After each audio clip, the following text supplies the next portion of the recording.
Hi, everyone. This is Jennifer Imazeki. I am the Associate Chief Diversity Officer for faculty and staff in the Division of Diversity and Innovation. DDI is working on creating several short videos with tips and strategies for faculty and staff as we navigate this transition to working at home or working remotely. We're also going to be hosting some live virtual sessions for follow-up discussion and conversation around each of these topics.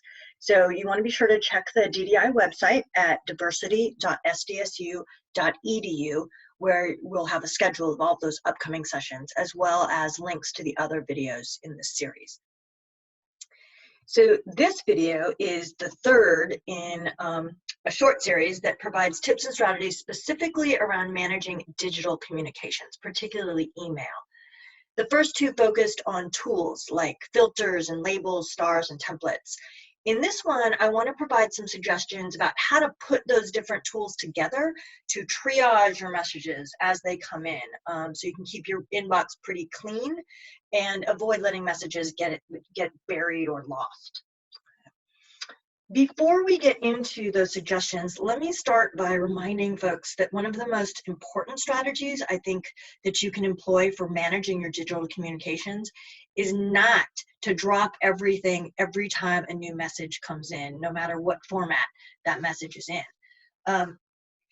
I talked in part one of this series about that, but I just want to reiterate that if you have notifications that are set up for your email that ding or show up every time you get a new message in your inbox, you might want to consider turning those off. Simply check your messages on a regular basis and leave it alone in between. Now, if you really can't help yourself whenever you see those notifications and you're really worried about missing something, it might be useful to check out some of the tools that are available to actually pause your inbox. That is, it sort of stops syncing and checking for inbox so you don't get any new notifications until you unpause it.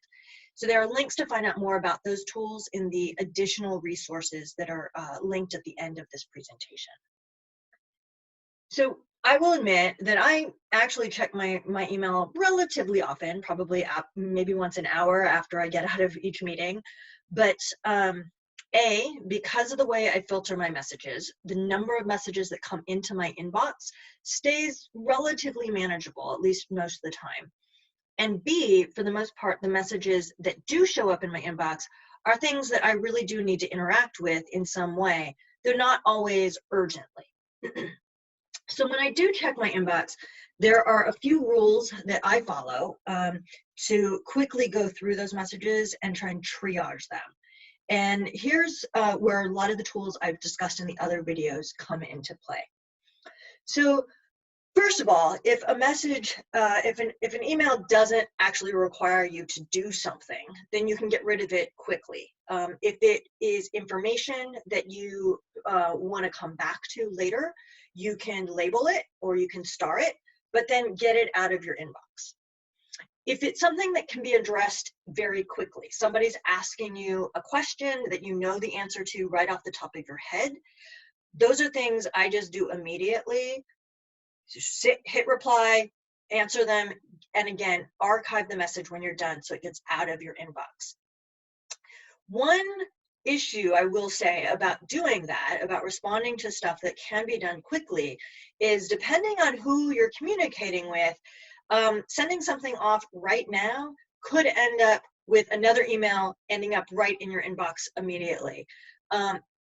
If you want to just get through some messages quickly and then get back to working on something else, you might want to consider scheduling your email to be sent later. So we now have this tool built into our inboxes, into our Gmail. When you go to send a message, you'll notice that where it used to just be a send button, now there is a little arrow. And if you click on that, you get an option to schedule your send. And when you click on schedule send, you get a pop-up that asks you when you want to schedule that email to be sent. I will also say I use this a lot because I do have insomnia, and sometimes I am responding to emails at 2 in the morning, and I don't want it to look like I'm responding to emails at 2 in the morning, so I schedule them to be sent first thing in the morning. Or if I'm doing something on the weekends, and I want it scheduled to be sent first thing Monday morning. Sometimes I will schedule something just to be sent an hour later so that I don't have to worry that someone's going to then reply to that email immediately, creating one more thing that I have to respond to. Those are things that you can take care of immediately. If it's something that you don't have to do, but that somebody else needs to do, go ahead and get it out of your inbox by forwarding it to whoever you need to. And I usually will star those messages.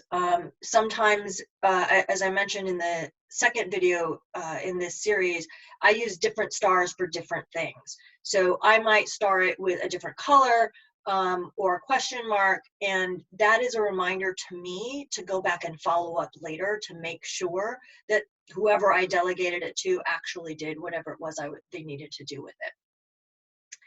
And then, of course, there's the messages that actually do require some time and effort on your part.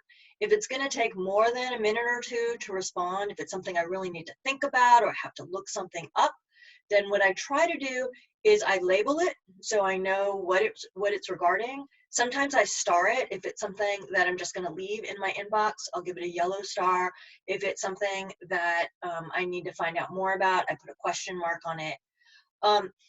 And then I either schedule it specifically. That is, I literally go into my calendar and I add it to my to-do list. I figure out exactly when I'm going to address that, and or I snooze it.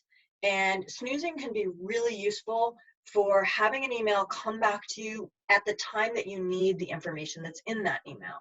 So snoozing is also a relatively new feature in Gmail. And it's at the top, and it's in the menu at the top. It looks like a little clock. When you click on that, you get, similar to when you schedule an email to be sent later, you get some options for when you want it to come back. You can also pick a specific date and time. One tip I'll give you is that when I have emails that are referencing a particular meeting, like somebody sends a reminder with an agenda, or I've signed up for a webinar and it has the link for that webinar, I will snooze that email until the time and date when I need that specific information. So I'll have that email come back like 10 minutes before the meeting starts or 10 minutes before the webinar starts, so that it's at the top of my inbox at the moment that I need it. So by doing that, I make sure that I am reminded and have that information at my fingertips, but it also, when you snooze it, it essentially archives it until later. So it gets it out of your inbox so that you're not seeing it every time you go into your inbox. And that's about it. Again, we're trying to keep these videos pretty short, so there's a lot more that we could talk about, but that's what the live virtual sessions are for. So please check the DDI website for those times and dates. That'd be an opportunity to ask questions and hear from colleagues about what their strategies are, or to share what's been working for you. I also will put a PDF of these slides that have these links on this last slide on the website as well, so that's available for you to get those links directly.